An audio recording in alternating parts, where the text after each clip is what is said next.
Hello friends और प्यारे बच्चों, मैं उत्तम सिंह राणा और चलिए मेरे साथ आज सॉल्व करते हैं 2016 नवोदय एंट्रेंस एग्जाम का ये पेपर। अगर आप भविष्य नवोदय एंट्रेंस एग्जाम देना चाहते हैं तो सबसे अच्छी प्रैक्टिस है ओल्ड पेपर को सॉल्व करना, क्योंकि इसका मेथड वर्षों से एक जैसा है, इक्वेशन मिलते जुलते ही पूछे जाते हैं। इसलिए चलिए इस पूरे पेपर को आज देखते हैं बहुत ही आसान और व्यवहारिक तरीके से। सबसे पहले जो इसमें प्रश्न है, इसमें कुछ आकृतियां दे रखी हैं।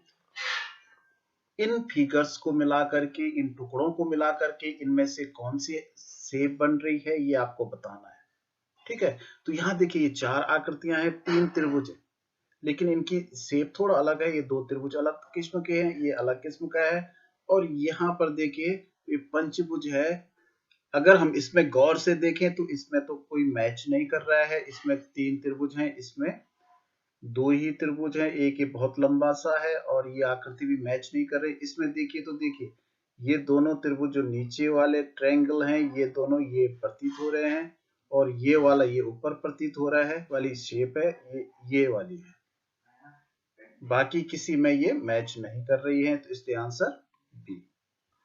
यहाँ देखिए ये रेक्टेंगल हैं, 2 छोटे एक लंबा सा है, 2 ट्रायंगल हैं, 2 त्रिभुज हैं, 3 आयत हैं, एक बड़ा एक 2 छोटे। तो यहाँ हम देखें तो यहाँ भी मैच, यहाँ 2 ये आयत लंबे लंबे, 3 आयत लंबे लंबे हो गए, ये भी नहीं है। तो यहाँ देखिए डी में बिल्कुल मैच कर रहा है, ये जो बड़ा वाला रेक्टेंगल है ये वाला है, और ये 2 छोटे छोटे हैं ये दोनों हैं, और ये जो 2 त्रिभुज हैं या ट्रायंगल हैं ये दोनों त्रिभुज इस तरह के ये हैं। ठीक है ना। यहाँ देखिए इसमें इसमें 3 ट्रायंगल हैं, 3 त्रिभुज हैं, और एक ये 4 भुजाओं की आकृति है। ये इस तरह की आकृति बनी है। अगर हम इसमें गौर करें तो ये देखिए ऊपर वाला बिल्कुल इसमें मैच कर रहा है, और ये भी ये 2 और तीनों ये 1 2 3 इसमें मैच कर रहे हैं। तो वाला जो क्वेश्चन है, तो इसमें जो ये आयत है, रेक्टेंगल है, ये तो इसमें भी है, इसमें भी है, चारों में है। ठीक है, ये ट्रायंगल और ये वाली शेप देखिए केवल इसमें है, बाकी किसी में भी ये शेप नहीं है। और ये वाला जो हिस्सा है ये वाला है, तो ये बिल्कुल सी वाला मैच कर रहा है। यहाँ देखिए ये स्क्वायर है, वर्ग, ये लंबा सा आयत है, और ये 2 ट्रायंगल हैं, त्रिभुज है। अब इसको देखेंगे तो ये पहले में देखिए ये तो स्क्वायर हो गया, ये छोटा वाला ट्रायंगल ये है, ये वाला जो समकोण त्रिभुज है, राइट एंगल ट्रायंगल ये है, और ये लंबी सी ये रेक्टेंगल ये है।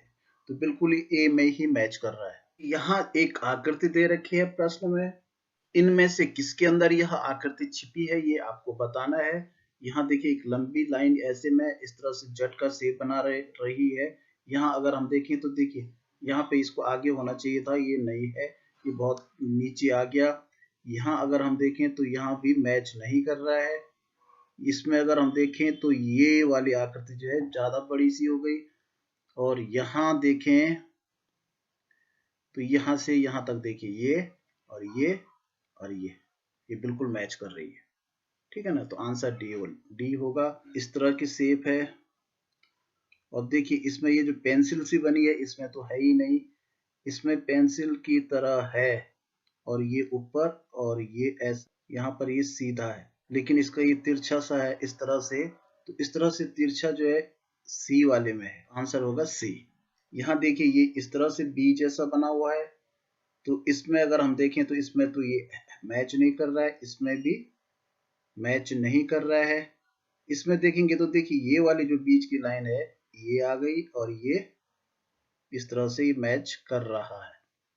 तो देखें हम तो 9th में सीधा स्क्वायर के भीतर ये गुणा जैसा निशान है, कट का निशान है, तो इस तरह का यहाँ देखिए यहाँ प्लस बन रहा है, प्लस बन रहा है, यहाँ एक ही लाइन है तो कट का निशान सीधा इसके अंदर बन रहा है, ये बिल्कुल सही है। यहाँ देखिए ये पर्वत जैसी आकृति बन रही है, इस पे बन रही है, लेकिन इस पे ये सीधी लाइन नहीं है, इस पे सीधी लाइन है, और ये आकृति बी में बिल्कुल मैच कर रही है। देखिए इसमें 4 आकृतियां दी हुई हैं, 4 फिगर दिए हुए हैं, चारों में से तीन किसी न किसी रूप से समान है और एक असमान है। जो असमान फिगर है उसको आपने चूज करना है। तो अगर हम यहाँ देखें तो ये देखिए ये 2D आकृति है पहले वाली, सेकंड वाली भी 2D है, द्विविमीय आकृति जिसे कहते हैं, फोर्थ वाली भी द्विविमीय है और ये त्रिविमीय आकृति है। तो आंसर होना चाहिए सी। इसके ऊपर देखिए तीन उभरे हुए भाग हैं, इसमें भी तीन उभरे भाग हैं, इसमें भी तीन उभरे भाग हैं, लेकिन इसकी शेप थोड़ा अलग सी है। इसलिए देखिए इसके दोनों तरफ एक जैसी आकृति ऊपर और नीचे, यानी अगर हम इसके दो हिस्से बीच में करें तो दोनों भाग एक जैसे दिखेंगे, लेकिन ये ए वाला जो है अलग है। ठीक है ना, ये दोनों तरफ तीर के निशान है, बीच में प्लेन लाइन है, दोनों तरफ तीर के निशान, प्लेन लाइन, दोनों तरफ तीर के निशान। यहां देखेंगे अगर हम तो इसके किनारे में तो दोनों तरफ तीर के निशान है, लेकिन बीच वाला एक तरफ तीर वाला है। यहाँ भी देखिए दोनों तरफ तीर के निशान है, लेकिन यहाँ बीच के वाले एक तरफ तीर के निशान है, बाकी दो प्लेन है। इसमें भी बीच में एक ही तरफ तीर का निशान है, बाकी दो प्लेन है। दोनों तरफ वाले दोनों साइड में दोनों तरफ तीर के निशान है। तो साफ पता चल रहा है कि आकृति एक अलग है। और इसमें देखेंगे हम तो कांटेदार आकृति दिख रही है वाई के ऊपर वाले इन दोनों भागों में। इसमें भी देखिए इन दोनों में कांटेदार आकृति है, इसमें भी कांटेदार है, जबकि इसके पीछे वाले भाग में कांटेदार आकृति है, इसलिए ये अलग है। ये एक आकृति पहले दी हुई है, इसी के समान ठीक मिलती हुई आकृति आपने खोजनी है। तो यहाँ देखिए इसमें इस तरह का है, यहाँ पे ये शेप है, लेकिन इसमें यहाँ पे ये शेप नहीं दी गई है। यहाँ तो ये शेप दी गई है, लेकिन यहाँ देखिए यहाँ ऊपर ये ऊपर की तरफ था, यहाँ अंदर कर दिया। इसमें देखिए इसमें बिल्कुल सारी शेप मैच कर रही है, सारे हिस्से मैच कर रहे थे, सी वाला आकृति सही होगी। यहाँ देखिए इस तरह की आकृति है, बीच में ये तीन है और इस तीर का मुंह इधर ऊपर साइड है, इस साइड है। तो यहाँ देखिए ये तीर का मुंह तो उल्टा हो गया, इसलिए ये मैच नहीं कर रहा है, क्योंकि यहाँ तीन काले डॉट हैं, यहाँ दो ही डॉट है। ठीक है, अब यहाँ देखिए इसमें किनारे पे हो गए तीन डॉट, तो ये भी नहीं है। तो डी वाला देखिए बिल्कुल मैच कर रहा है, तीन डॉट इसमें है और बाकी किनारे की शेप भी मिल रही है। इसमें देखिए इधर इस तरह की आकृति है। अब यहाँ देखिए इसमें नीचे तो ये आकृति दे नहीं रखी है, तो इसलिए ये तो मैच नहीं कर रहा है। ये जो नीचे वाला भाग था यहाँ ऊपर चला गया, इसलिए ये भी मैच नहीं कर रहा है। यहाँ देखिए ये बिल्कुल मैच करने वाला था, लेकिन ये वाला हिस्सा जो है नीचे छूट गया इसका, ये नीचे वाला, इसलिए ये भी मैच नहीं कर रहा है। बिल्कुल मैच कर रहा है तो डी वाला कर रहा है। यहाँ देखिए ये प्लस का निशान है, बाहर गुणा का निशान है, तो ये तो अंदर मिली हुई आकृतियां नहीं है, इसलिए ये मैच नहीं कर रही है। यहाँ देखिए ये पूरी मिल गई, ये प्लस का निशान पूरा ऐसा मिल गया, तो इसलिए ये भी मैच नहीं कर रहा है। ये वाला भी बिल्कुल मैच नहीं कर रहा है, तो मैच कर रहा है तो डी वाला कर रहा है। यहाँ ट्रायंगल के अंदर दूसरा ट्रायंगल है, ये बिंदु है, तो ये बिल्कुल डी वाला देखिए मैच कर रहा है। आकृति के एक फिगर के तीन भरे हुए हैं, जो खाली वाला है इसको आपने भरना है, तो इसको आप सीधे यहाँ मिला दीजिए। और ये जिस तरह से यहाँ ये सर्किल बने हुए हैं, हम भी यहाँ एक सर्किल मार देंगे। तो आंसर कौन सा होगा? देखिए बी वाला बिल्कुल मैच कर रहा है।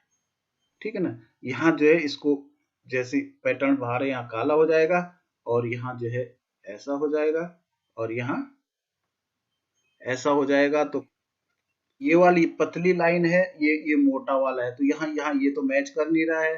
पतली और मोटा देखिए डी वाला बिल्कुल मैच कर रहा है, यहाँ पतला है और यहाँ से मोटा है। यहाँ देखिए इसको अगर हम ये मिलाएं और इसको ऐसा मिलाएं और यहाँ ऐसा मिलाएं और पीछे यही वाली आकृति जो ऊपर है ये वाली सेम होगी। तो अगर हम इसको देखें तो बिल्कुल ए वाली आकृति देखिए सेम मिल रही है। बी में यहाँ ब्लैक हो गया, यहाँ भी ब्लैक हो गया, इसमें ब्लैक नहीं हो सकता क्योंकि साइड में ब्लैक नहीं है। और यहाँ देखेंगे तो इसमें सीधी लाइन है, ये भी मैच नहीं कर रही है। यहाँ देखिए तो इसी पैटर्न से हम ये मिलाएंगे और ये मिलाएंगे, सॉरी यहाँ, और ये एक सर्किल ये छोटा यहाँ आ जाएगा, तो आंसर हो जाएगा बिल्कुल सी। ठीक है, यहाँ देखिए ये जिस तरह से ये बना हुआ है, जैसे ये वाला है वैसे ये है, तो जैसा ये है वैसे ही यहाँ होगा। तो आंसर देखिए बिल्कुल मैच कर रहा है डी वाला। इसको हम यहाँ काला कर देंगे। ये आकृतियां दी हुई हैं, तीन आकृतियां एक निश्चित पैटर्न में चेंज हो रही है। उसी पैटर्न के हिसाब से चौथी स्थान पे कौन सी शेप आएगी, कौन सा फिगर आएगा, इनमें से आपने बताना है। तो यहाँ देखिए ये जैसे 9 बज रही है, अगर हम इसको ये जो यहाँ से ये तीर जो है यहाँ चला गया, यानी ये 90 डिग्री क्लॉकवाइज घूम गया 90 अंश। अब यहाँ फिर 90 अंश से क्लॉकवाइज घूमेगा तो तीसरी बार अगली बार यहाँ घूमेगा 90 अंश इधर रहेगा, यानी बी वाली आकृति बिल्कुल मैच कर रही है। ठीक है, ब्लैक वाली आकृति है वो यहाँ आ गई, लेकिन ये पूरे ब्लैक के बदले इन्होंने लाइनिंग कर दी। फिर तीसरी बार ये यहाँ चले गया, पूरा ब्लैक हो गया, तो चौथी बार यहाँ जाएगा और लाइनिंग हो जाएगी। तो इसका मतलब ये बी वाली आकृति तो से एल जैसा बना हुआ है। ये तो ऊपर एक तीर ऊपर है और एक तीर इधर है, यहाँ एक बिंदु भी है। अब यहाँ का बिंदु तो यही है, लेकिन ये जो तीर इधर का था ये यहाँ चला गया दूसरी बार। तीसरी बार क्या हुआ, यहाँ फिर से ये आ गया और ऊपर ये दो ज्यों के त्यों है। तो अब अगली बार ये ज्यों के त्यों रहेंगे, ये दोनों बिंदु ऐसे रहेंगे।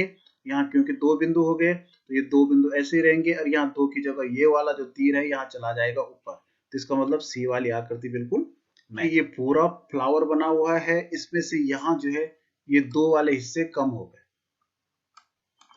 ठीक है ना। फिर दोबारा जो है इधर से भी ये दो हिस्से कम हो गए, तो तिबारा ये है कि दो हिस्से और कम हो जाएंगे, तो इसमें से दो हिस्से कम ये वाले हो रखे हैं, तो ये वाली आकृति रह जाएगी। इस पे ये तीर का निशान है और इसके राइट हैंड की तरफ दाहिनी तरफ जो है एक बिंदु भी है गोले के भीतर।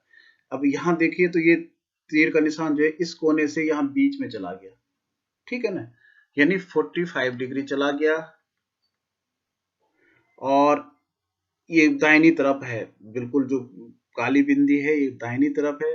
तीसरी बार जो है इस कोने पे चला गया 45 डिग्री एंटी क्लॉकवाइज और चला गया, तो चौथी बार इधर जाएगा और ये दाहिनी तरफ है तो ये चौथी बार इधर जाएगा और ये गोलक की ये बिंदी भी दाहिनी तरफ ही रहेगी, ठीक है ना। तो आंसर देखिए बी वाला। जो पहली आकृति का संबंध दूसरी आकृति से है, वही तीसरी आकृति का संबंध इनमें से किस आकृति से होगा ये आपको बताना है।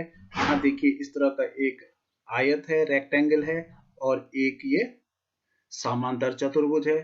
अब ये देखिए ये पूरी शेप जो है ना ये 90 डिग्री एंटी क्लॉकवाइज घूम गई, घड़ी की सुई के विपरीत दिशा में। इसका ये इधर था तो यहाँ चला गया, तो ये भी सीधा 90 डिग्री यहाँ से यहाँ घूमेगी, तो ये वाली आकृति ऊपर है, ये नीचे हो जाएगी।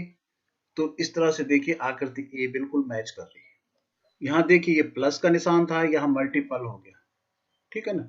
और तीन तरफ ये गोले बने हैं, एक तरफ स्क्वायर है, वर्ग है, तो ये देखिए ये वर्ग जो है यहां से इधर आ गया, तो ये जो प्लस है ये भी यहाँ रेक्टेंगल बन जाएगा, और ये जो ट्रायंगल है यहाँ तीन तरफ ट्रायंगल है और ये बना हुआ है एक तरफ, तो ये वाला जो शेप है वो इधर आ जाएगी। आंसर होगा बी। से देखें तो एक बड़ा फ्लावर है और सेम उसी की तरह ये थोड़ा छोटा हो गया, बाकी कोई अंतर इसमें नहीं है, तो ये भी इसी की तरह फ्लावर होगा, तो सब सेम होगा, छोटा होगा। तो ये कोई आकृति है, चार रेखाओं से बनी है, और अगली आकृति में इसके भीतर जो है इससे एक रेखा कम, यानी ट्रायंगल बन गया, तीन रेखाओं की आकृति।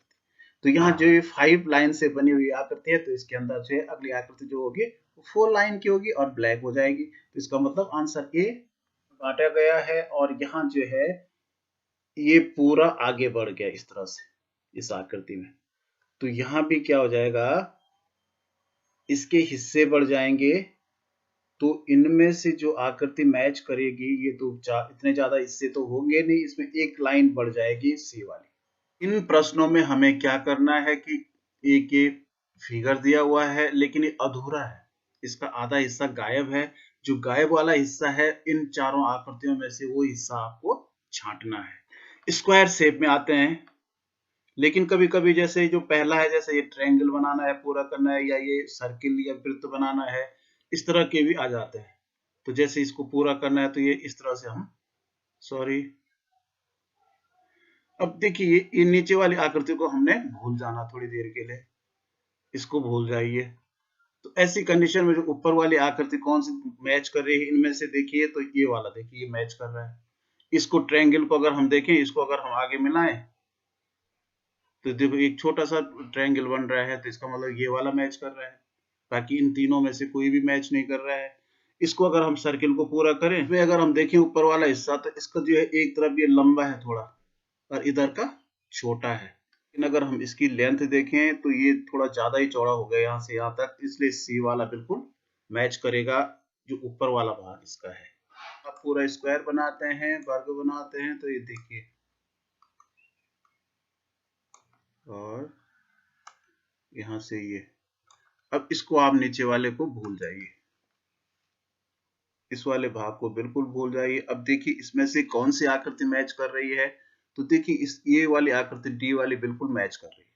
अगर हम ये देखें इसका, तो ये आकृति ए भी थोड़ा मैच कर रहा है, लेकिन इसका थोड़ा ये कम चौड़ा है यहाँ पर, ठीक है ना, ये और कम चौड़ा है, इसकी शेप थोड़ा अलग से हो गई, ये ज्यादा घुमाव इसमें हो गया, ये भी नहीं है, तो डी वाला बिल्कुल मैच कर रहा है। यहाँ आपने ये इसका दर्पण प्रतिबिंब बताना है, तो यहाँ इस तरफ मिरर है, इसका मुंह इसकी तरफ है, एक्स की तरफ, तो जब हम इसको मिरर में देखेंगे तो इसका मुंह इस साइड हो जाएगा। तो सबसे पहले तो जो मैचिंग फिगर होंगे ए बी सी और डी, इनमें ये इसका तो तिरछा हो गया सी का, तो ये तो हो नहीं सकता, फिगर तो वही रहेगा। अब बी और सी में से मैचिंग होंगे, तो यहाँ देखिए ये अगर हम एक एक करके इसका हिस्सा देखें तो ये ऊपर की तरफ है, ये भी जैसा ये बना हुआ है, और इसमें उल्टा बन गया, तो इसका मतलब जो सही फिगर है वो डी है, ठीक है ना। इसका भी देखेंगे हम इधर, ये ट्रायंगल जैसा है, त्रिभुज है, और बाहर की तरफ ज्यादा काला है, अंदर की तरफ तीर है, तो यहाँ उल्टा हो जाएगा, तीर इस तरफ तीर हो जाएगा और बाहर की तरफ काला हो जाएगा, ठीक है ना। और ये नीचे की तरफ तीर है, तो ये देखिए ये फिगर ए जो है बिल्कुल मैच कर रहा है। यहाँ देखिए 9 है, तो जब हम 9 को पलटाएंगे सीधे हॉरिजॉन्टल, तो ये ठीक ऐसा हो जाएगा जैसे आकृति सी है। ये देखिए 44 वाला BHART लिखा है, इसको जब हम पलटाएंगे ये वाला हो गया। अब देखिए इससे पलटा दे पूरी तरह से, तो किससे मैच कर रहा है, देखिए पहले वाले से तो मैच कर नहीं रहा है। ये देखो दूसरे वाले में सब कुछ ठीक था, लेकिन R और T उल्टे हो गए ऊपर की तरफ, तो ये भी गलत है। इसमें देखिए तीसरे वाले में R उल्टा हो गया, जबकि ऐसा नहीं होना था, तो देखिए बिल्कुल चौथा वाला मैच कर रहा है, ठीक है ना। ये होगी 4।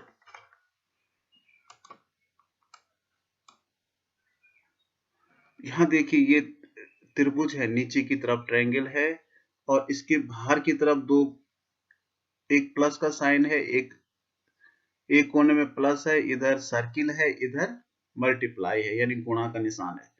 तो अगर हम देखें तो इसको अगर हम पूरा हॉरिजॉन्टल आप पलटाएंगे, तो ये जो बाहर की तरफ वाला प्लस है यहाँ पे आ जाएगा इस तरफ, तो इस तरफ देखिए प्लस किस किस का है, केवल इसका है, ठीक है ना। और ये वाला जो है दूर दूर दिखेगा शीशे से, और नीचे का वैसी गुणा की तरह रहेगा, तो ये वाला आकृति जो है बी। यहाँ से कागज मोड़ने वाली आकृतियां हैं, इनको बड़े गौर से आपने देखना है। इसको हमने एक बार इधर को मोड़ा, ठीक है ना, फिर दूसरी बार इस तरफ को मोड़ा, तीसरी बार फिर एक मोड़ इस पे और दिया, और यहाँ पे एक छेद कर दिया। तो यहाँ देखिए अगर जब जब हम इसको खोलेंगे, तो जो लास्ट मोड़ था इसको हम एक बार खोलेंगे तो एक छेद यहाँ आ जाएगा, ठीक है ना। अब जब फिर इसको यहाँ से पूरा खोलेंगे तो यहाँ तक खुलेगा, तो दो छेद नीचे को दिखेंगे, यानी चार छेद हो जाएंगे। और जब ये वाला मोड़ हम पूरा फोल्ड इस तरफ खोलेंगे तो चार छेद इधर भी दिखेंगे, ठीक है ना। तो इस तरह से ये वाली आकृति सर्किल के जैसा है, यानी वृत्त के जैसा है। इसको एक बार हमने फोल्ड किया, फिर दोबारा फोल्ड यहाँ ऐसा किया।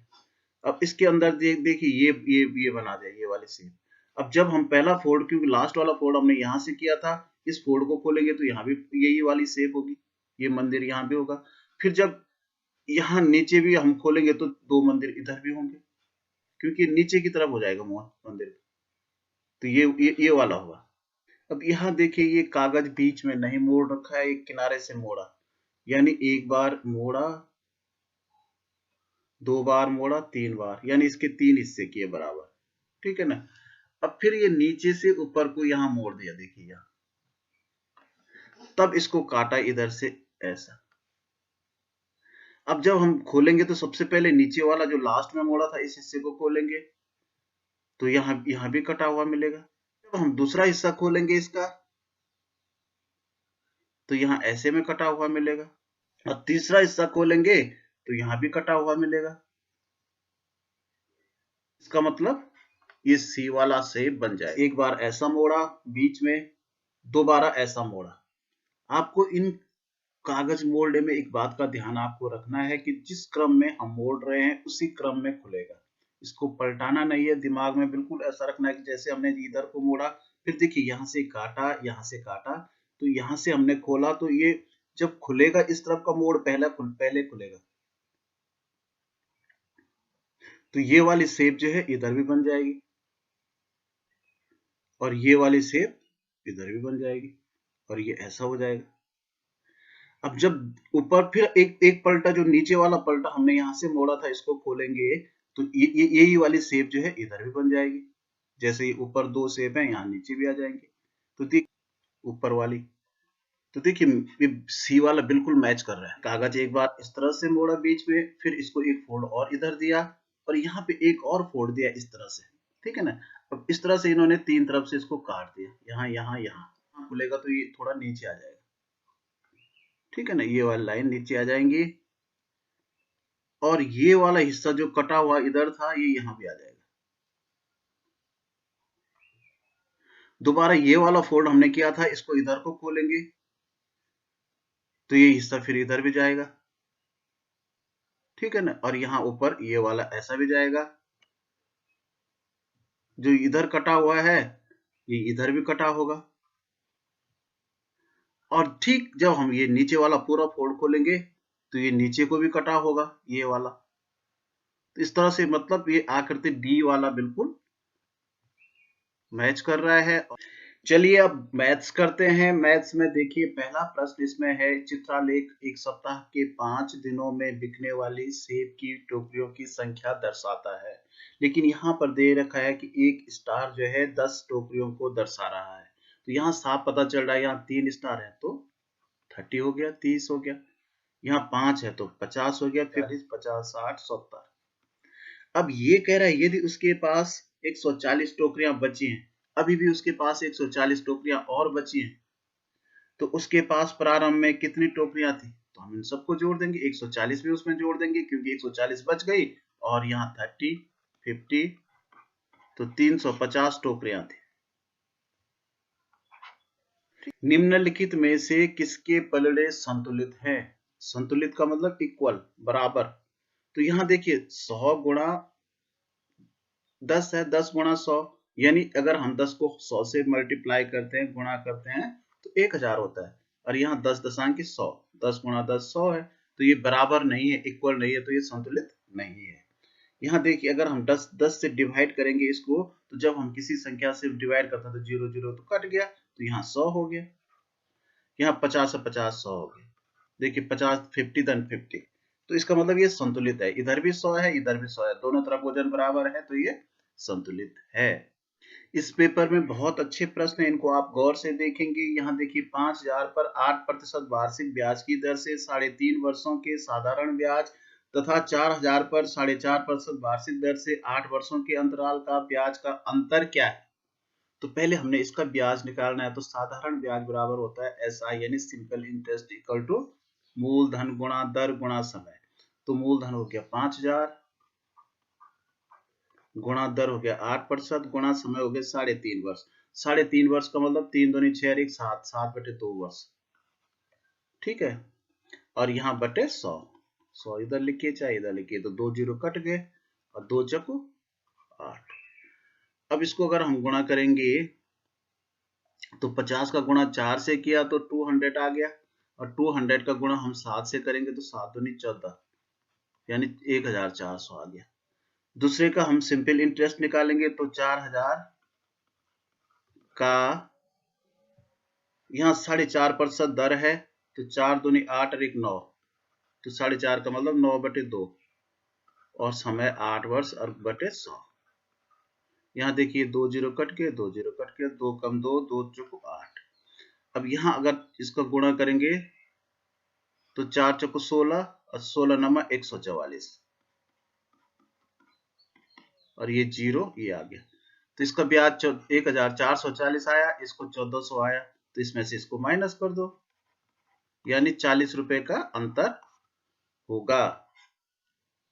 243 243 गुणा 3 गुणा 2 का वर्ग गुणा 5 का वर्ग गुणा 0 गुणा 4। तो देखिए इसमें गुणा 0 आ गया, आगे पीछे सब जगह मल्टीप्लाई है, गुणा है, तो इसका मतलब जब भी मल्टीप्लाई का अंक होता है बीच में कहीं जीरो आ जाता है तो सबका आंसर जीरो ही हो जाता है। इसको सॉल्व करने की जरूरत है ही नहीं। अब यहाँ देखिए कौन सी संख्या चित्र में वर्ग, वृत्त तथा त्रिभुज में है। देखो कौन सी संख्या वर्ग के भीतर भी है, वृत्त के भीतर भी है, त्रिभुज के भीतर भी है। तो देखिए यहाँ देखिए ये जो 7 है, एक तो ट्रायंगल के अंदर भी है, त्रिभुज के अंदर आ रहा है, वृत्त के अंदर भी आ रहा है और वर्ग के अंदर भी आ रहा है, तो ये 7 है। ठीक है ना। बड़ी से बड़ी 5 अंकों की संख्या तथा 4 अंकों की बड़ी से बड़ी संख्या का योग। देखो यहाँ भी बड़ी से बड़ी 5 अंकों की संख्या बता रहा है, तो बड़ी से बड़ी 5 अंक तो 9 बार, 9 को हम 5 बार लिख देंगे 5 टाइम। ठीक है ना। और 4 अंकों की बड़ी से बड़ी संख्या भी 4 बार 9 लिख देंगे। 1,09,998, 1,09,998 बर्तनों ए तथा बी में क्रमशः 145 लीटर तथा 116 लीटर दूध है। उस बड़े से बड़े मापक बर्तन का आयतन क्या होगा जो दोनों बर्तनों के दूध को पूरी पूरी माप सके। जब बड़ा सा बड़ा बर्तन की माप हमें बताने, तो बड़ा सा बड़ा शब्द जहां पे होता है, यहाँ का इसका मतलब महत्तम समापवर्तक या HCF, जिसे कहते हैं हाईएस्ट कॉमन फैक्टर लेना है। तो मौसम निकालने का जो सबसे बढ़िया तरीका है भाग विधि है। और भाग विधि में हम क्या करते हैं, जो छोटी संख्या है उसका भाग बड़ी संख्या में दे देते हैं। तो 116 कम 116, यहाँ बचा 15 में से 6 गया 9, और यहाँ 3 में से 1 गया 2, 29। 29 का भाग देंगे हम 116 में, 4 2 8 और 3 11। देखिए जा रहा है, तो यानी इसका जो मौसा है 29 है, तो बड़ी से बड़ी बर्तन जो है वो 29 लीटर का होगा। 120, 240 तथा 360 का लॉग क्या है। तो इसका एलसीएम बताना है, तो एलसीएम बताने का सबसे बढ़िया तरीका, तो इसका हम एलसीएम ही ले लेते हैं। एक 120, 120, 240 और 360।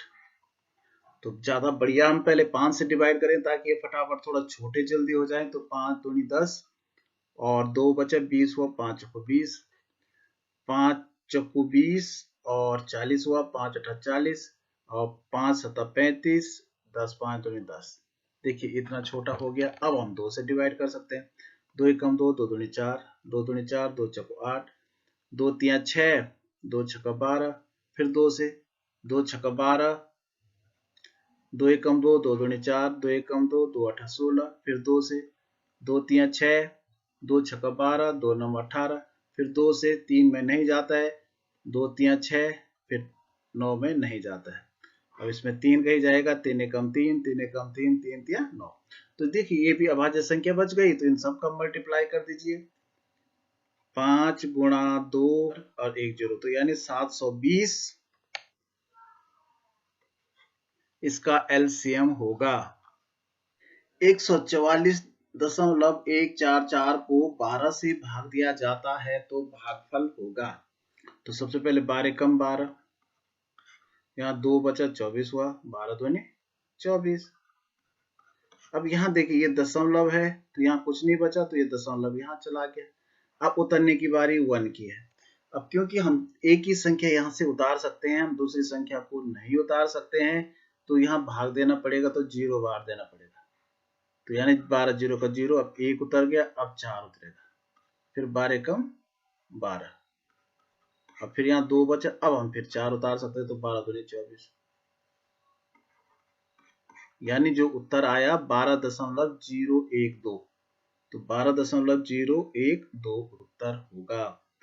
135% किसके बराबर है, तो प्रतिशत का मतलब अपॉन 100, यानी 135/100।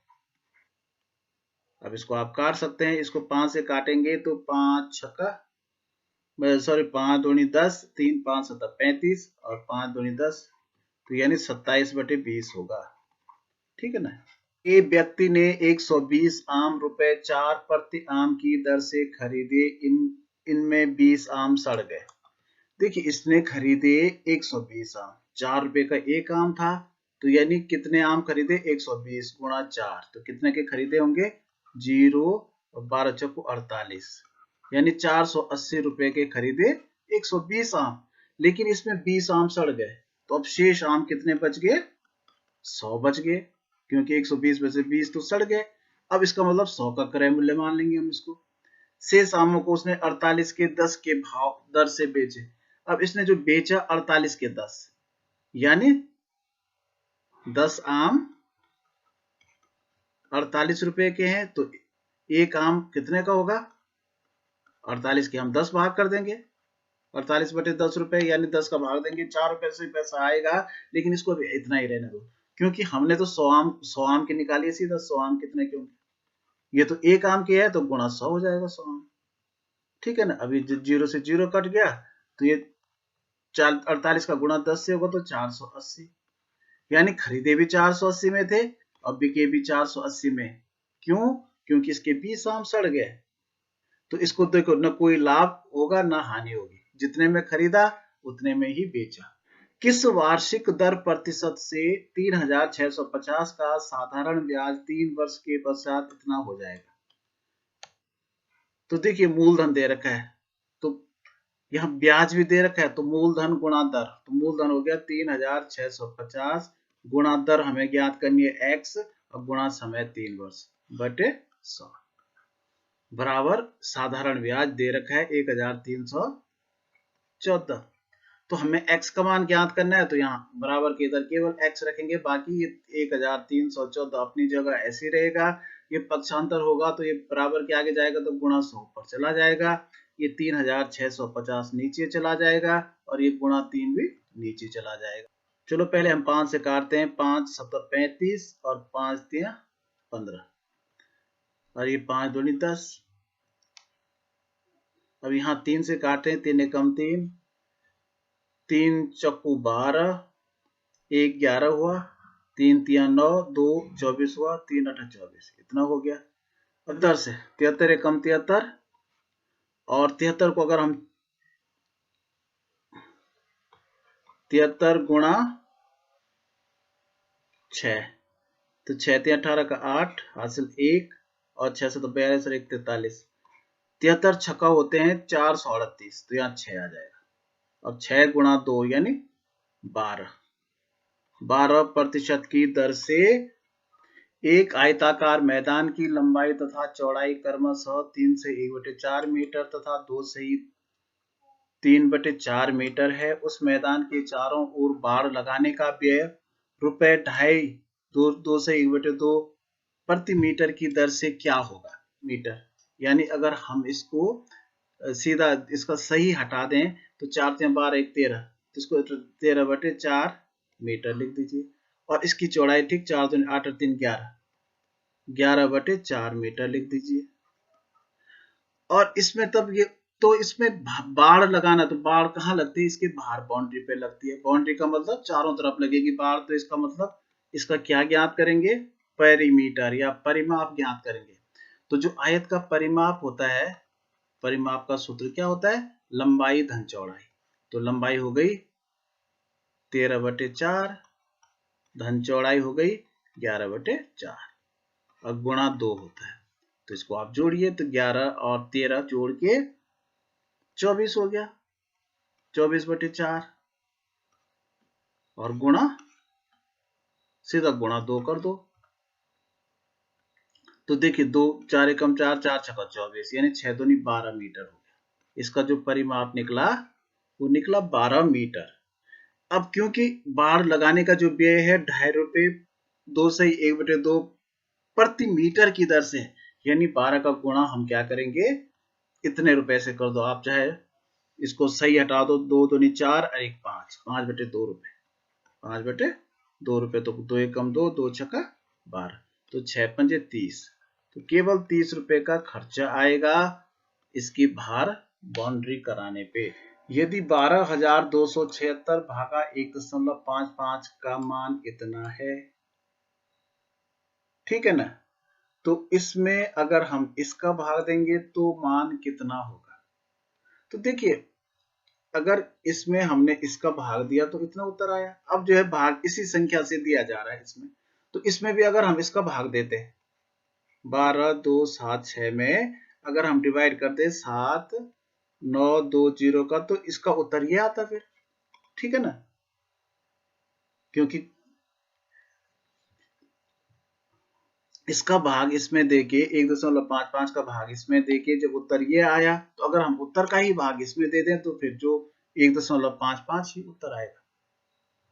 तो यहां देखिए, यहां इसमें एक अंक के पीछे और दशमलव आ गया, तो इसका मतलब जो 1.55 इसमें भाग दे के उत्तर आया 12,676 में, अगर हमने 1,227.6 में भाग दिया होता तो इसके एक अंक के पीछे और दशमलव आ जाता, यहां दशमलव आता, क्योंकि यहां एक अंक के पीछे दशमलव है।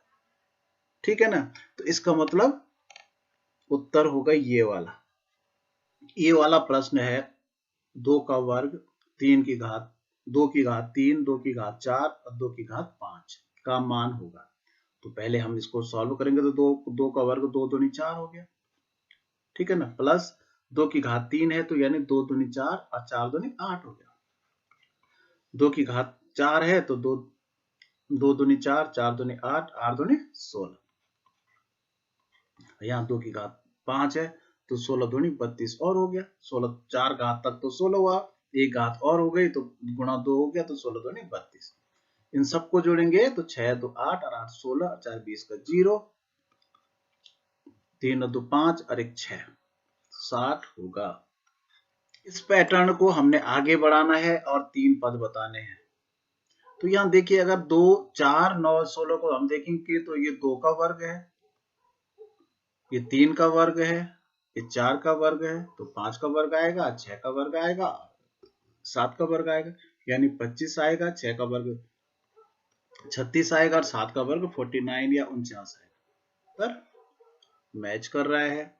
ये देखिए, ये जोड़ का सवाल है। इसको जोड़ने का तरीका क्या होता है कि इसमें केवल दशमलव को हमने ठीक जगह रखना है। यहाँ सबसे पहले 30 है, 30 में हमने ऐड करना है किसको, 3.0 को, तो 3 और 0.0 इधर कर दो, यहाँ 0.0 ऊपर भी कर दो। अब यहाँ 0.3 है तो 0.3, फिर है 0.33 0.3 और यहाँ 3, इसके ऊपर चाहे आप 0 करो चाहे ना करो, फिर 0.333 3 और 3, इसको ऊपर चाहे करो चाहे ना करो, तो ये 3 का 3 हो गया, 3 3 3 33.963 30.963 ये वाला। मोना ने एक कमीज रुपए 860 में खरीदी और उसे 15% के लाभ पर बेच दी। इस कमीज का विक्रय मूल्य क्या होगा? तो 860 में तो खरीदी है 860 में, और 15% का लाभ देखते हैं। 860 का 15% कितना होता है? तो 0 से 0 कट गया, 5 दूनी 5 तिया 15 और 5 दूनी 10, 2 एक कम 2, 2 चौको 8 और 2 तिया 6। तो ये नीचे का तो बराबर हो गया, कट के एक आ गया, खत्म हो गया कहानी। 3 तिया 9 हो गया, 3 चौको 12, यानी 129 रुपए का प्रॉफिट उसने लिया। तो इसमें 860 उसने क्रय मूल्य के भी जोड़े होंगे, तो 6 2 8 और 9, तो यानी 989 रुपए में 989 रुपए में बेच दी। एक व्यक्ति ने 12 किलोमीटर दूरी के स्थान तक जाने के लिए एक टैक्सी किराए पर ली। पहले 2 किलोमीटर का किराया रुपए 25 है तथा प्रत्येक उत्तरोत्तर किलोमीटर किराया रुपए 10 है। कुल देय किराया होगा। तो क्योंकि टोटल 12 किलोमीटर में से 2 किलोमीटर का अलग है, यानी 10 किलोमीटर का अलग है और 2 किलोमीटर का अलग है, तो प्रथम जो 2 किलोमीटर है उसका किराया कितना दिया उसने? 25 रुपए। अब बाकी बचे 10 किलोमीटर, तो प्रत्येक किलोमीटर का 10 रुपए प्रति किलोमीटर है, तो 10 किलोमीटर का हो गया 10 दशांक 100 रुपए, 10 गुणा 10, तो 100 में 25 जोड़ दो तो 125 रुपए उसने किराया दिया।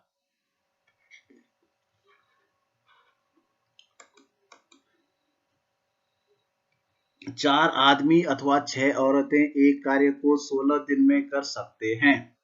4 आदमी अथवा 6 औरतें। यहाँ पे अथवा शब्द है, ध्यान से देखिए। अब यहाँ 16 दिन में कर रहे हैं, यही कार्य 2 आदमी तथा 9 औरतें कितने दिनों में कर सकेंगे? यहाँ 2 आदमी भी हैं और इसके साथ 9 औरतें भी हैं। तो या तो आदमी की औरतें बना लो या तो औरतों के आदमी बना लें। तो पहले हम आदमी की औरतें बना के देखते हैं, क्योंकि यहाँ 2 आदमियों में कितने, क्योंकि 4, ये तो सिंपल बहुत सरल है, क्योंकि 4 आदमी बराबर उतना ही काम करते हैं जितने 6 औरतें करते हैं। तो 4 आदमी के बराबर 6 औरत काम कर रही हैं, तो सीधी सी बात है 2 आदमी के बराबर कितने, 3 औरत होंगी। ठीक है ना। अब 2 आदमी के बराबर 3 औरत काम कर रहे हैं, तो यहाँ 3 औरत मान लेंगे हम इसको, तथा 9 औरतें ये भी हैं, तो इसको प्लस कर दो, 9 और 3 12। अब सीधा सीधा सवाल बन रहा है कि जब 6 औरतें 16 दिन में कर रही हैं, तो एक तरफ दिन लिख दीजिए, पहले औरत लिख दो, चाहे कुछ भी लिख दीजिए आप, और एक तरफ औरत लिख दीजिए। तो पहले 6 औरत कर रही हैं 16 दिन में, अब औरत हो गई 12, 9 औरतें ये और 3 औरत 2 आदमियों के बदले, तो 12 औरत कितने दिन में करेंगी, x दिन में। यहाँ x की तरफ तीर लगता है, यहाँ उल्टा तीर लगता है, क्योंकि जब दिन बढ़ते हैं तो यहाँ जो लेबर होती है, औरत या चाहे पुरुष हो, इसकी संख्या घट जाती है। इनका संबंध उल्टा होता है, तो x बटे 16 बराबर 6 बटे 12।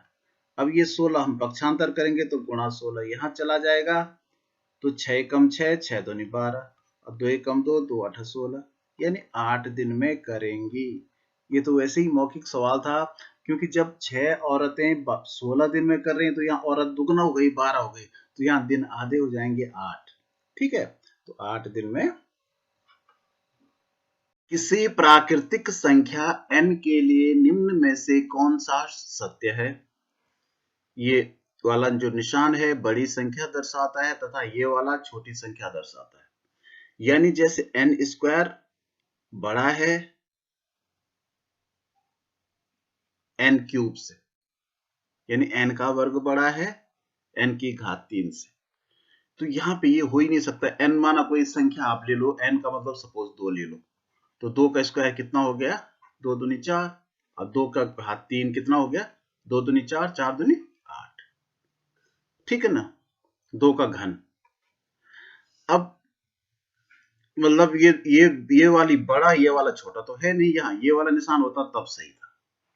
ठीक है, बी वाला देखिए n, ये सही है, देखिए n की घात 3 है, n का घन है, n क्यूब है, और ये n स्क्वायर है, n का वर्ग है, तो n क्यूब बड़ा है, यानी 8 बड़ा है 4 से, ये बिल्कुल सही है।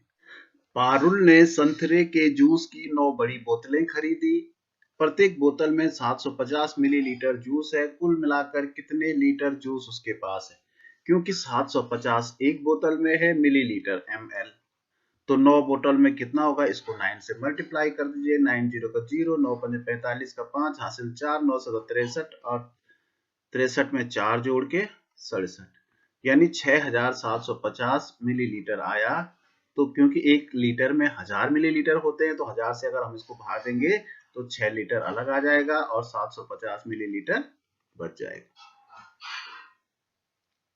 तो ये हो जाएगा 6.75 लीटर। ना चाहो तो सीधे 1000 से इसको डिवाइड कर दो, इतना ही आ जाएगा, आप करते रहिएगा 6750 को।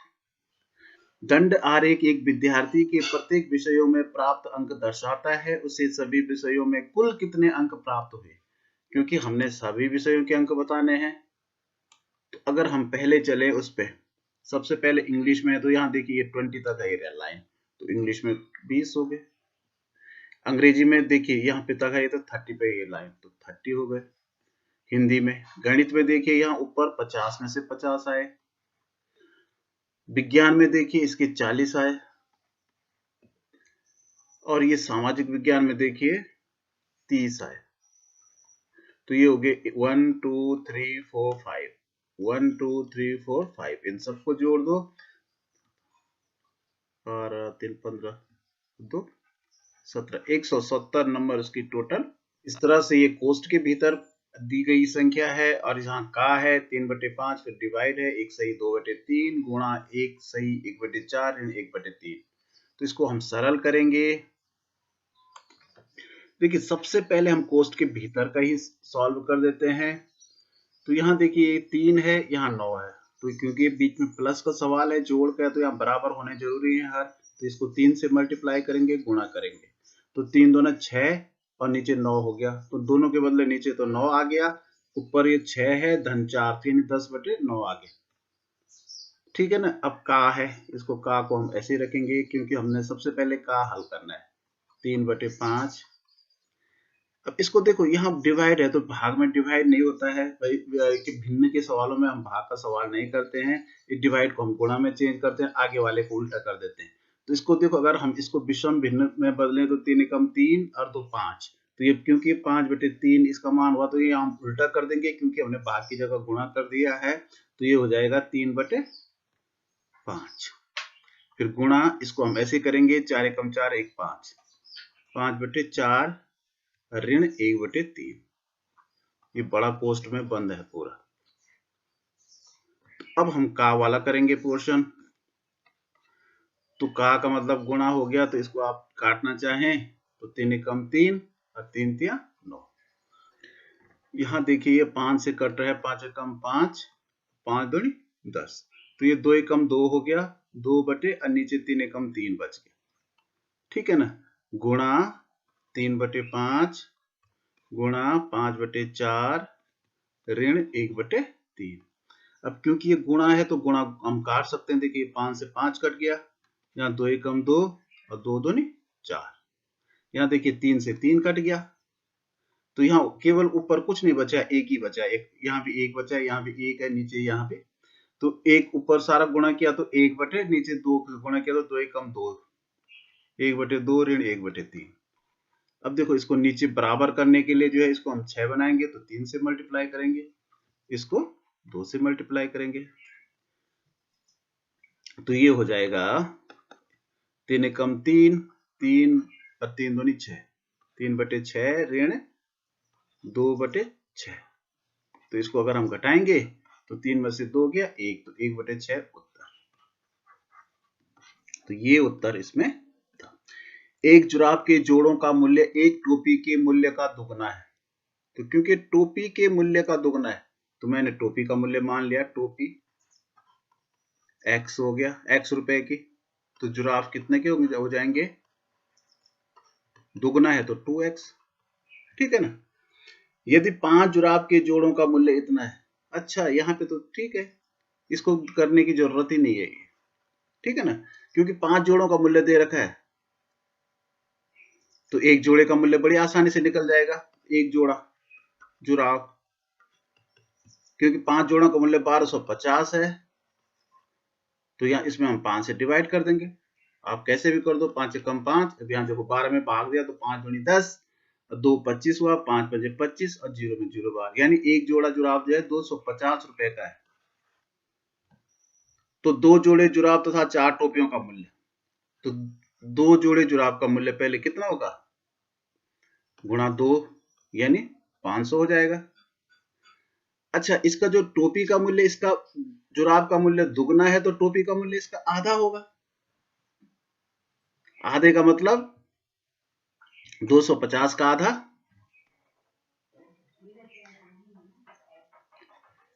बटे 2, 125 हो जाएगा। आप करो चाहे ना करो सॉल्व, इसको ऐसे भी छोड़ो, तो क्योंकि हमने 4 टोपियों का मूल्य ज्ञात करना है, तो क्योंकि एक टोपी का हो गया गुणा 4 टोपियों का मूल्य, तो यहाँ पे सीधा काट भी सकते हैं, 2 एकम 2, 2 दूनी 4, इसको फिर 250 से गुणा कर दिया, 250 गुणा 500, तो 500 500 1000 रुपए का होगा। ठीक है, बहुत अच्छे सवाल इसमें थे, मुझे पूरा विश्वास है आपको ये सवाल बहुत लाभकारी होंगे अगर आप पेपर देने वाले हैं, क्योंकि इस पेपर में बहुत ही प्यारे प्रश्न थे। चलिए अब हिंदी वाला पोर्शन करते हैं। नीम भारत में खूब मिलता है, संपूर्ण वृक्ष अर्थात छाल, पत्तियां और फूल में दवा के गुण हैं और अनेक रोगों की चिकित्सा में काम आते हैं। ताजा पत्तियों से रस निकाला जाता है, पत्तियों को पीसकर उसका लेप थोड़े से गुड़ के साथ लिया जा सकता है। घाव हो तो थोड़ी पत्तियों को पानी में उबालें, उस पानी से थोड़ा सह्य गर्म होने पर उससे घाव को धोया जा सकता है। नीम के तेल की 2 बूंदें घाव पर लगाई जा सकती हैं। एलर्जी की चित्तियां हों तो नीम उन पर होने वाले खाज को दूर करने में सहायक होता है। नीम के बीजों का लेप बनाकर सिर पर लगाएं और लगाने के 10 मिनट बाद धो लें। इससे रूसी सिर के फोड़े ठीक हो जाते हैं और बालों का गिरना भी क्षमता है। पीलिया में नीम बहुत उपयोगी है। शहद के साथ इसका रस दिया जाता है। यदि खुश्क पैरों पर बिवाई फटी हो तो नीम के पानी में पैर डुबाएं। नीम की पत्तियों का चूर्ण अनाजों और दालों को सुरक्षित रखने के लिए काम में लाया जाता है। नव वर्ष के दिन नीम का विशेष महत्व है क्योंकि इसे अच्छे स्वास्थ्य और दीर्घायु का प्रतीक माना जाता है। सहना से बना हुआ विशेषण। तो देखिए, सहनशीलता विशेषण नहीं है, सहन करना विशेषण नहीं है, सहन सह्य बनता है। नीम की पत्तियों का लेप किसके साथ लेना चाहिए? तो इसमें बात आई है कि गुड़ के साथ लेना चाहिए। नीम के बीज अच्छे होते हैं, तो देखिए सिर के रूसी के लिए अच्छे होते हैं। लाभकारी का समानार्थी शब्द अनुच्छेद में है, तो लाभकारी असामान्य तो नहीं है, असर भी नहीं है, फलहीन भी नहीं है, तो लाभकारी का मतलब होता है उपयोगी। अनाजों और दालों के लिए नीम के लाभदायक है। नीम के सूखे पत्ते जो है अनाज और दालों के लिए लाभदायक हैं। हाल ही में मेरी माँ के एक चाचा हमारे घर आए। वे अवकाश प्राप्त कर्नल हैं और एक प्रकार के प्रकृतिवादी हैं। उनके साथ मैं पक्षियों के बारे में बातें करने लगा और उन्होंने मुझे एक मजेदार कहानी सुनाई। कोलकाता में उनके बगीचे में एक लॉन है जिसके एक और ऊंचे पेड़ हैं। इन पेड़ों की छाया में न तो घास उगती है न फूल, इसलिए उन्होंने तय किया कि वे उन्हें काट डालेंगे। किसी को मालूम नहीं था कि इनमें से एक पेड़ पर कौओं के एक जोड़े ने अपना घोंसला निर्मित किया हुआ था। जब शाखाएं जमीन पर गिर पड़ी तो घोंसले और अन्नों के टुकड़े टुकड़े हो गए। अपनी हानि का शोक मनाने से ही संतुष्ट न होकर कौवा कौवी ने बदला लेने की घोषणा कर दी। इसके बाद अनेक सप्ताहों तक जब कभी कोई बगीचे के आसपास दिखाई पड़ता, कौवे उन पर अपनी चोंच और पंजों से आक्रमण करते। वे किसी छोटे लड़ाकू विमान की भांति झपट पड़ते और इससे कभी कभी खून निकल पड़ता। देखिए, बहुत अच्छी कहानी थी। तो बनाया के लिए अनुच्छेद में शब्द। तो बनाया के लिए दूसरा शब्द काटा तो नहीं हो सकता। बनाना का मतलब निर्मित करना, निर्माण करना किसी चीज का। चाचा जी ने पेड़ों को काट देना चाहा क्यों काटना चाहा? पौधों के बढ़ने के लिए पर्याप्त धूप नहीं थी। यही उत्तर था, क्योंकि पौधों को बढ़ने के लिए पर्याप्त धूप नहीं थी। कौवों की तुलना की गई है, किससे की गई थी? लड़ाकू विमानों से। ठीक है ना, कौवे जो है लड़ाकू विमानों की तरह झपट रहे थे। अनुच्छेद में हमला के लिए समानार्थी शब्द है। जो हमला के लिए वो है, तो काटना भी नहीं होता। हमला का मतलब होता है आक्रमण करना। ठीक है ना। चाचा जी के प्रकृतिवादी होने का कारण क्या? क्योंकि प्रकृतिवादी होना मतलब अब उन्होंने पेड़ काट डाले, इसका मतलब ये प्रकृतिवादी नहीं थे। उन पर कौओं ने आक्रमण किया, तो इसका मतलब भी ये प्रकृतिवादी नहीं थे। उन्हें बगीचे में फूल पसंद नहीं थे, तो इसका मतलब प्रकृतिवादी नहीं थे। उन्होंने कौओं के बारे में बात की, इसलिए ये प्रकृतिवादी थे। ठीक है ना, ये उत्तर सही है। 6 दिन की निरंतर वर्षा के बाद नरेन के छोटे से फार्म का नाला उन्मत्त नदी बन गया। छठे दिन की शाम को जब उसने गायों को कुछ ऊंचे मैदानों की ओर ले जाने का प्रयास किया तो वह एक पेड़ के पत्ते तने से टकराया और गिर पड़ा। एक दो क्षणों के लिए तो वह ठंडा पड़ गया। जब उसे होश आया तो उसकी एक बूढ़ी गाय भानु उसके चेहरे को चाट रही थी। चारों ओर पानी पड़ रहा था। नरेन का सिर दुख रहा था और वह बढ़ने का प्रयत्न कर रहा था। कुछ देर में उसने अपने हाथ भानु के गले से लपेट दिए और लटक गया। अंततः भानु अपने आप को नरेन को खींचकर सूखी जमीन तक ले आई। नदी के बीच उस छोटे से द्वीप में नरेन और उसकी गाय प्रतीक्षा करने लगे कि कोई उन्हें बचाए। नरेन कैसे गिर पड़ा? वह भानु की पीठ से फिसल गया। वह एक पेड़ के तने से टकराया। तो ऊपर यही बात आई थी कि वह पेड़ के तने से टकराया। नरेन अपनी गाय को ऊंचे मैदान की ओर क्यों ले गया? वर्षा हो रही थी, बहुत ठंड पड़ रही थी, नदी उन्मत्त हो रही थी, शाम हो गई थी। क्योंकि 6 दिनों से वर्षा हो रही थी और नदी उन्मत्त हो रही थी, तो इसका उत्तर ये सही है। ठीक है ना। अंततः का अर्थ, अंततः मतलब लास्ट में जो होता है, तो आभार पूर्वक, सुरक्षा पूर्वक, आखिरकार, प्रसन्न होकर, तो आखिरकार होगा। अनु नाम की गाय नरेन के बारे में चिंतित थी। नरेन को पानी में धकेलना चाहती थी। नरेन के चेहरे को चाटना पसंद करती थी। नरेन को आसपास घूमना चाहती थी। नरेन के आसपास घूमना चाहती थी। एक्चुअल में पैराग्राफ के दृष्टिकोण से देखे तो उसके बारे में चिंतित थी, यानी उसको बचाना चाह रही थी। द्वीप का आशय, तो द्वीप किसे कहते हैं? जल से घिरा भूभाग, समुद्र तक फैला भूभाग, जहां नरेन और उसकी गायें जा रही थी, जहां भानु रहती थी। तो द्वीप होता है जल से घिरा। तक नानी आई, हमने अपनी वे वस्तुएं निकाल बाहर कर दी थी जो पुरानी हो गई थी और अब इस्तेमाल नहीं हो रही थी। लेकिन अगर मैं कभी भी दोपहर बाद लौटता तो नानी को बरामदे की छांव में छोटे स्टूल पर बैठी, अपने को पंखा झलती कैंप स्टोव पर चाय बनाती हुई पाता। आसपास बच्चों के होने के निशान, उनके अपने जेवर, खाने के व्यंजन या तेजाब जैसे कटाक्ष के बिना। मैंने जब उन्हें कार के बारे में पूछा तो उन्होंने कहा, पहले तोलो, फिर सोचो, उसके बाद बोलो। मैं उन्हें ऐसी मुद्रा में देखता जो मैंने तब कभी नहीं देखी जब मैं उनके साथ बड़ा हो रहा था। नानी का कौन सा कार्य कहानी सुनाने वाले को सबसे कम पसंद था? तो स्टोव पर चाय बनाना, कार के बारे में रूखा सदैव, बरामदे की छांव में बैठना, बच्चों की प्रतीक्षा करना। तो जो सबसे रूखा जवाब था इसमें, तो कार के बारे में जो रूखा से था, नानी दोपहर बाद कहाँ बैठी होती? तो बरामदे की छाया में बैठी थी। कैंप स्टोव का उपयोग होता था तो भोजन बनाने के लिए, पानी उबालने के लिए, चाय बनाने के लिए, केक बनाने के लिए। क्योंकि नानी कैंप स्टोव में चाय बना रही थी तो इसका मतलब कैंप स्टोव का उपयोग चाय बनाने के लिए होता था। निकाल बाहर कर दी थी से तात्पर्य दूर ले जाई गई, ध्यान केंद्रित किया गया, उलट दी गई, साफ कर दी गई। निकाल बाहर कर दी थी का मतलब तो यहाँ पे होगा दूर ले जाई गई। जब मैंने उन्हें कार के बारे में पूछा, यहाँ मैंने का आशय है नानी ने, पुत्र ने, पुत्री ने, लेखक ने। तो क्योंकि ये जो कहानी राइटर है, लेखक है, वो पूछ रहा है नानी से, तो लेखक ने। मैंने कौन कह रहा है? लेखक कह रहा है अपने लिए खुद। वेनिस इटली के उत्तर में स्थित एक अनोखा और सुंदर नगर है। यह एक ही टापू से नहीं बल्कि 117 टापुओं से बना है। पत्थर के बने और पुराने लगभग 400 पुल इसके टापुओं को जोड़ते हैं। किंतु इस नगर में कोई मोटर कार या बसें नहीं है। वह इसलिए कि वेनिस में सड़कें ही नहीं है। प्रत्येक व्यक्ति नावों से एक स्थान से दूसरे स्थान जाता है। ये नावें 150 नहरों या जलमार्गों में चलती हैं। इनका पानी भवनों की दीवारों और सीढ़ियों को छूता है। वेनिस के लोग अच्छे नाविक होते हैं। उनके पास चपटे पेंदे की लंबी नावें होती हैं जिन्हें गोंडोला कहा जाता है। किंतु आजकल आप वेनिस में बहुत सी मोटर चालित नावें भी देख सकते हैं।